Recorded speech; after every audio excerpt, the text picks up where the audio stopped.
Today's topic is the continuing conversation about insulin resistance.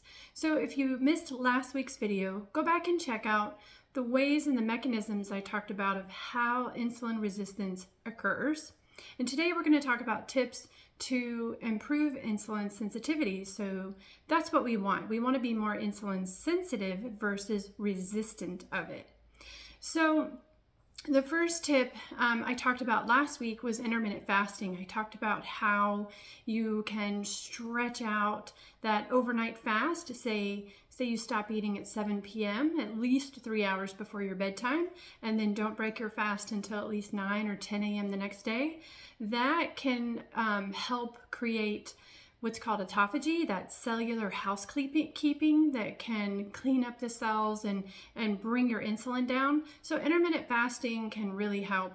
And then so can walking after your largest meal. So if you work in an office and you sit all day and then you go have a big lunch, try to get a 10 to 15 minute walk in after your meal before you go back and sit down for several hours, because insulin can spike and can be high for several hours while you're sitting. The next step is to get good quality sleep.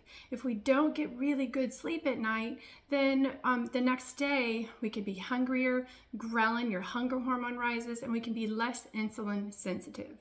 Also, make sure when you do break your fast that you get at least 15 to 30 grams of protein in that first meal. So a couple of eggs or a really dense protein shake with some good quality protein would be a good option.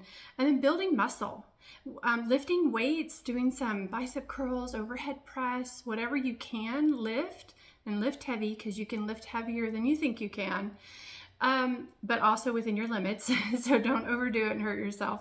But building muscle can help improve your insulin sensitivity for up to 16 hours after a workout. And then try not to snack in between meals. That constant snacking keeps insulin and glucose levels high. So focus on that protein and that fiber-rich vegetables and a little bit of healthy fat with every meal, and this can improve your insulin sensitivity. Take care.